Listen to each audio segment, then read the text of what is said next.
Hi, my name's Dr. Ross Hauser. Welcome to the Hauser Neck Center here. We got a special lady from Idaho, Kodi. So your story is kind of dramatic. Like most of the time, people after 10 years of feeling awful, they would have given up, but you didn't give up. You just kept searching and searching. Yeah. So why don't you tell your story? And I'm sure somewhere in there, probably there was physicians or healthcare providers or even your own family thinking you were a nutcase. Yes. You know, like, because they couldn't find anything, but yet you were having all kinds of like movement disorders, seizure disorders. Yeah. So like the initial injury was when I was 20 years old, and I got. How old are you now? 32 is my birthday today. Oh, happy birthday! Thanks. Kind of crazy to come to a prolotherapy office on your birthday. I mean, I'm for it. It's okay. Let's do healing. Yeah, so 12 years you struggled with. Yeah, well, the initial concussion led to like temporary amnesia, where I was reading about it just in one of your articles the other day, where I just went through these bouts where like I couldn't remember who I was, couldn't remember anything, and then I'd come out of them. But then 3 years after that, I got in a car accident, and I didn't have my seatbelt on, and I didn't have an airbag, so whiplash, boom, head on the steering wheel, yeah. And it was right after that I developed the neurological issues that have basically just progressively gotten worse. Yeah, what symptoms? So like initially my hands curl up and like my legs will start to walk funny, and then eventually like I'm bobby in the head and I can't move normally, and then it eventually becomes these full-blown episodes where I'm on the floor between full body convulsions and then passing out. But the passing out, I still can hear. Yeah. I don't lose consciousness. It's just like my body loses muscle tone.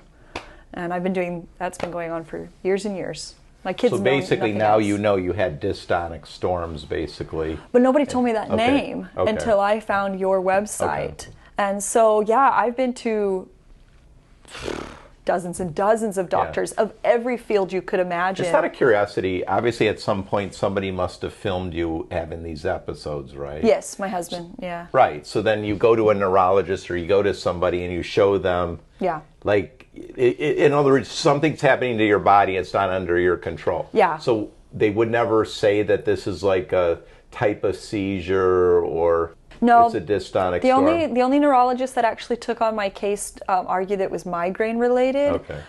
But even then, we couldn't really prove it. We put me on a calcium channel blocker, but like nothing improved. I just felt really tired all the time.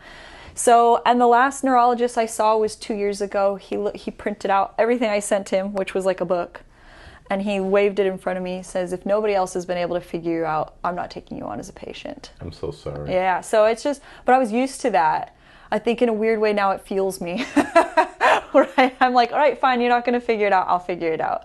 But it really was a miracle that I came to learn about your office. I was featured on East Idaho News. They gave me a Secret Santa gift and of a great amount of money. And this lady heard my story a whole year later, so this past December, and said, "I think something's wrong with your vagus nerve." And I said, "Funny, that's what I've been studying about lately." And she says, "I know a doctor. His name's Dr. Hauser in Fort Myers, Florida, and you should go check him out." Was that somebody that I had treated, or she just knew about me? Somehow the story was like either she was treated or a family member was treated. Okay. So yeah, and so then I showed up here, and finally, the puzzle pieces clicked. I'm a scientist, I would say myself. I love to discover, to learn about the body, and I have all this stuff charted, but I could never put together that it was due to cervical instability, that I was closing off the jugular veins, and from that was causing the cascading neurological issues. So How often would you get them? every day. Okay, so why don't you, if you could, Yeah. yourself, like what exactly would happen every day? Like what? Every day, it really depended on storms. It depended, like the pressure of the...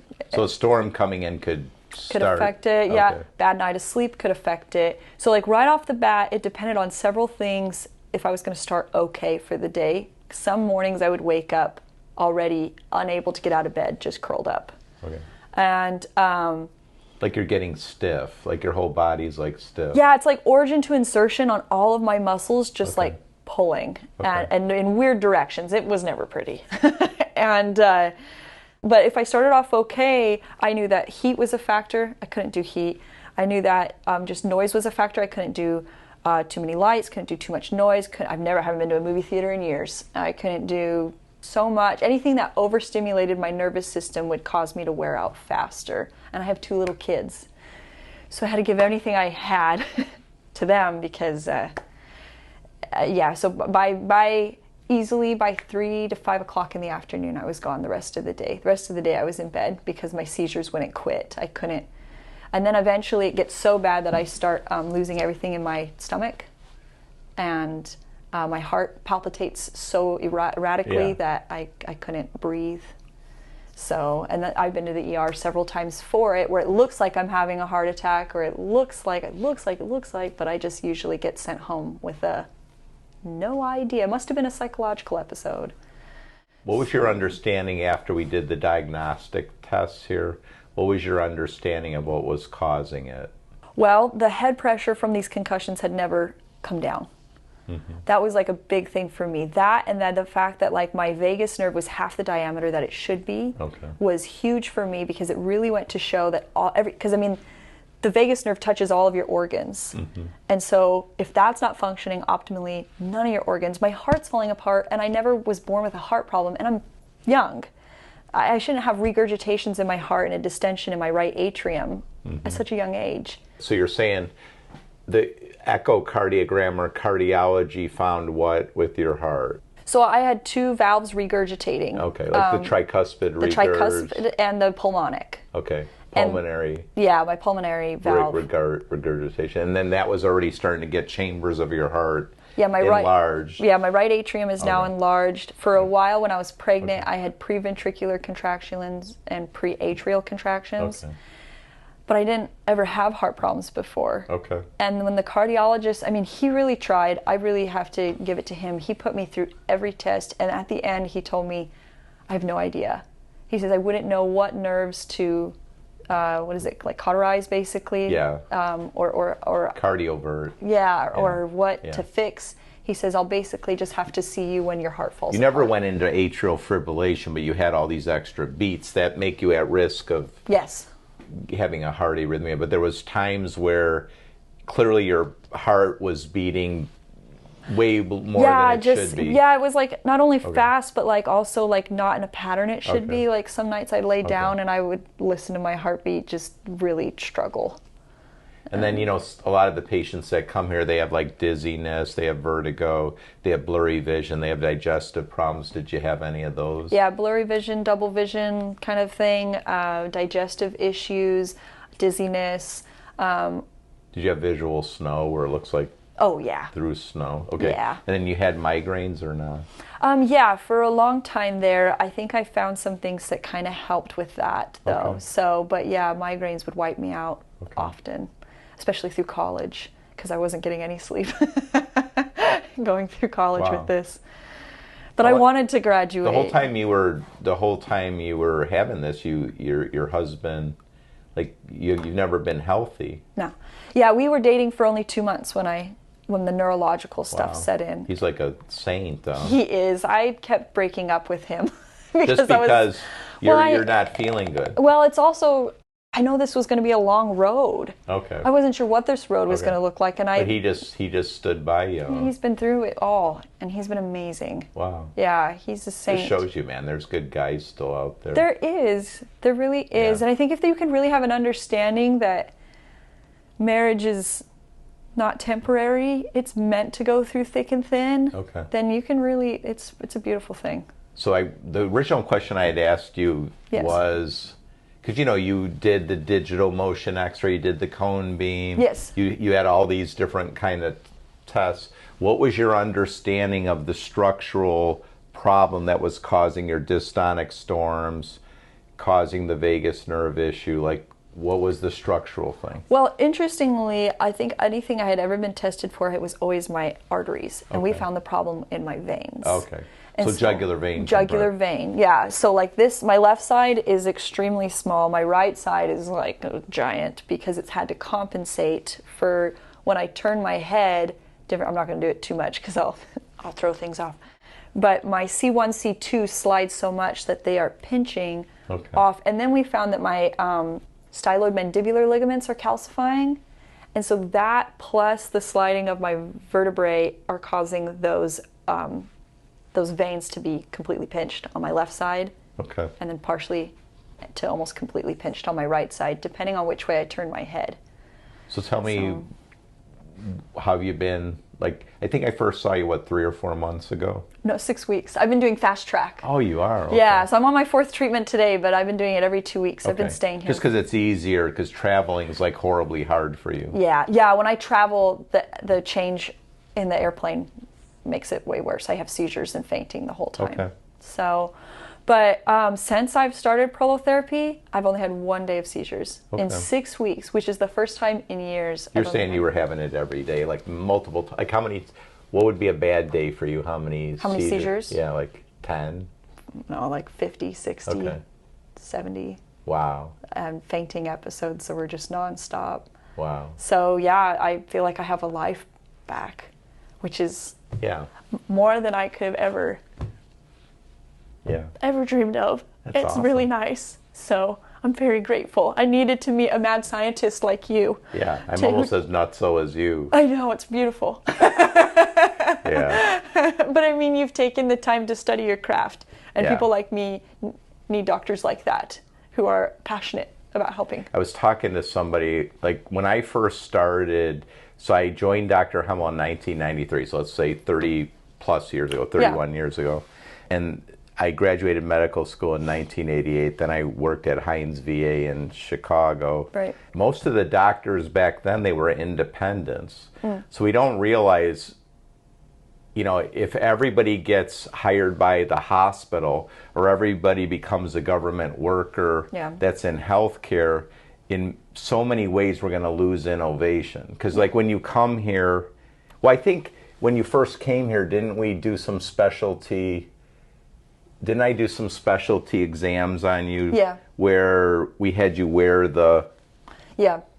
we call it the Frankenstein, and then Yes, yeah. Because, the hospital's not going to probably do that kind of an exam on you because, in other words, you were here and I was actually trying to get you to have a seizure. Yeah, And then we filmed it for you. Well, and I when I was going to school, so my degree's in sports and exercise science, I actually petitioned for the university to do experiments on me. Okay. And I actually had a few professors in on it that were willing, but the university wasn't.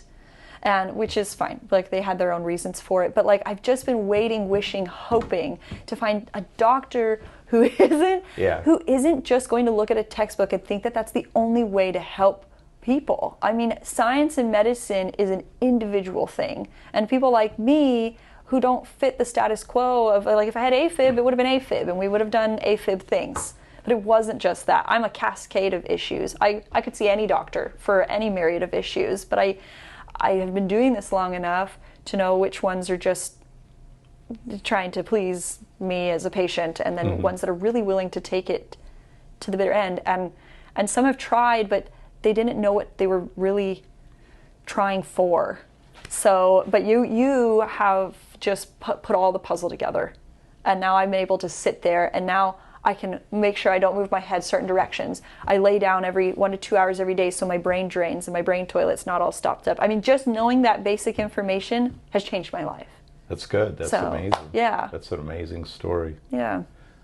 And then your family, they got to be so excited, huh? Yeah. Is your husband here? Now he is. Okay. Yeah, they just showed up last week. So my husband and my kids. He was probably excited, huh? Yeah. Yeah. It's going to be like a new version of Kodi. Yeah. Well, I tell all these stories. He doesn't even know like what a healthy Kodi is. No, I used to like go skydiving and I used to go hiking all the time. Yeah, I used to hike like crazy and I used to live such a wild life and he doesn't even know. He knows a very different version of me. How did you keep going? Like, was there times where you just were crying and you were... Yeah. Yeah, but... Like how did you do it? Or just, you had a good husband? Do you have a strong faith? I have a strong faith. Okay, so you just, like you cried out to God? Always. Okay. Every day I pray. Every day I am filled with the hope that, like if you're a follower of Christ, it doesn't guarantee it's going to be easy. If you really read his story, if you really read scripture, following him isn't just so you have an easy life. Following him is so that the hard life can become easier. Okay. And my hard life has become easier because of that. It's given me hope that no matter what, I'm at least being used as an instrument in his hands to help other people and to help doctors and to help myself become better people. Yeah, and so that's what's kept me going. And honestly, my stubborn will that God put into my soul from the day I was born, that You knew there was a solution. I knew there could be. I think that there's enough technology and science in the world that we could figure these things out. It's just who's willing to actually look for it. And that's what I've found here. Oh, that's awesome. Like, say you get completely better, what would you like to see happen with you? Like, obviously you're a mom, so you want your kids to grow up, Yeah, I of course want to be the mom that I've cried. That's probably what I've cried about the most, is not being able to be that. How old are they now? I have a 5-year-old and a 3-year-old. Okay. So even pregnant, I would have seizures and faint the whole time. But You probably were nervous that you would even be able to carry it. Yeah. Did you have trouble getting pregnant or no? No. Okay. So, but I think I'm done because my heart probably can't do another one. But Do you think you'll go into the healing arts? oh, definitely. Yeah, I could see you like doing I something. would love to be a healer. I would love to do something like that. I would love to find other people like me find answers they couldn't find. Okay. So yeah, something like that. I'd love to go hike a mountain again. I just miss it. I miss being at the top of a mountain, and I think I really like heights. Something about that. Okay, no, that's good. Yeah, so. Is hubby into that too? No. Okay. I wouldn't say he is, but it's okay. I married him for all the right reasons, not Which for... was what?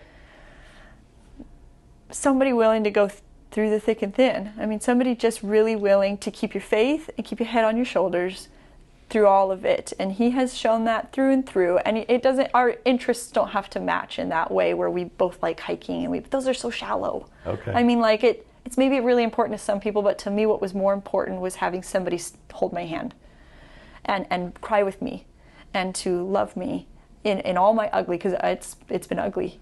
Yes. And I'm really sad in that not everybody gets to experience a love like that through hard times. But that's where I know God's hand is really trying to show me that I've got this. So, yeah. No, thank you so much so you're optimistic for the future. Yes, very. And, you ready for your 4th prolo? Here we go. Okay. Stiff neck day, here we go. Thank you so much for sharing your story, Yes, Kodi. thank you for letting me share it.